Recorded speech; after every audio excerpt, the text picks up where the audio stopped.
Mon Dieu, tu es grand et tu es beau.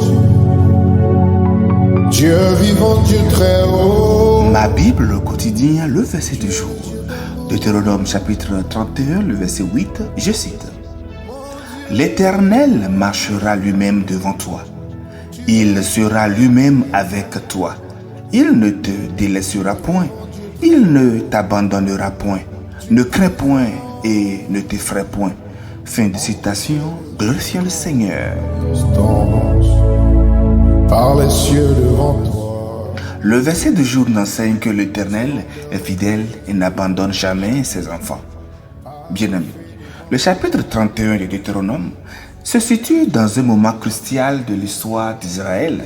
Moïse, le grand leader et prophète, est en train de préparer le peuple pour sa propre mort et la transition de leadership à Josué. Les Israélites sont sur le point d'entrer dans la terre promise après 40 ans dans le désert. Moïse leur donne des instructions finales et des encouragements pour les aider à rester fidèles à Dieu. Dans les versets 1 à 7 du chapitre, Moïse parle directement au peuple d'Israël. Il leur rappelle qu'il ne pourra pas entrer avec eux dans la terre promise, mais qu'ils ne doivent, eux, le peuple, pas craindre car l'Éternel les conduira. Moïse encourage par la suite Josué en présence de tout Israël en lui disant d'être fort et courageux. Et c'est là que nous venons à notre verset du jour qui dit « L'Éternel marchera lui-même devant toi. Il sera lui-même avec toi. » Cela signifie que Dieu précède son peuple, ouvrant la voie et préparant le chemin. Dieu n'est donc pas seulement devant nous, mais aussi à nos côtés. Le verset continue en disant « Il ne te délaissera point, il ne t'abandonnera point, ne crains point et ne t'effraie point. » Ces promesses de fidélité donc assurent au peuple que Dieu ne les laissera jamais seuls. Même dans les moments de difficulté, de circonstances négatives, de défis, Dieu restera et toujours fidèle avec nous. Et en sachant que Dieu est avec nous, nous n'avons donc rien à craindre comme il nous est dit dans le verset. Le verset du jour était donc crucial pour Josué à l'époque pour lui donner la confiance nécessaire pour remplir la mission. Et vous savez la mission, Josué devait mener les Israélites dans la terre promise, une tâche immense et intimidante bien sûr. Mais il devait aussi conquérir les nations puissantes et établir des Israélites dans un nouveau territoire. Le message de la promesse de la présence constante et l'assurance qu'il ne le laissera jamais abandonner était donc essentiel pour qu'il affronte les défis et les dangers qui l'attendent. Ce message est aussi important pour nous aujourd'hui.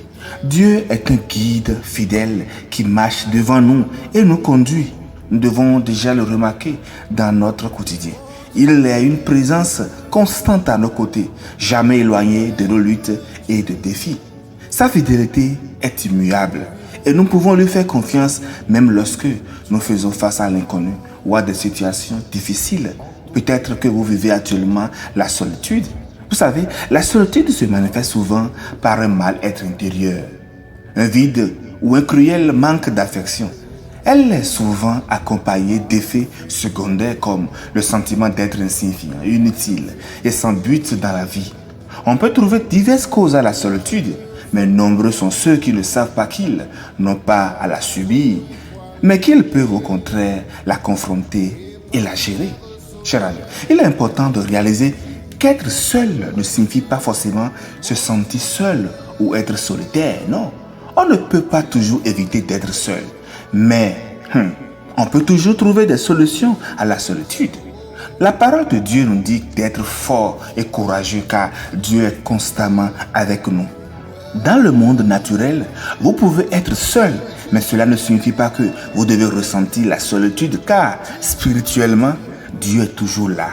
Il ne nous quittera jamais, ni ne nous abandonnera pas. Ainsi, chers amis, la prochaine fois qu'un sentiment de solitude essaie de se manifester dans votre vie, je vous encourage à vous souvenir de ce verset du jour, le Deutéronome 31, le verset 8. Proclamez cela à haute voix, que Dieu est avec vous et commencez à lui parler. Alors que vous le faites de la place, sa présence va remplir de plus en plus votre vie. Nous n'avons donc pas à nous sentir seuls, parce que la présence de Dieu est avec nous où que nous allions. Chers frères, chers sœurs, Dieu est avec toi, même quand tu ne le ressens pas. Méditez sur tout cela et que votre journée soit fructueuse dans la joie de Christ Jésus. Alléluia chez vous. circonstance.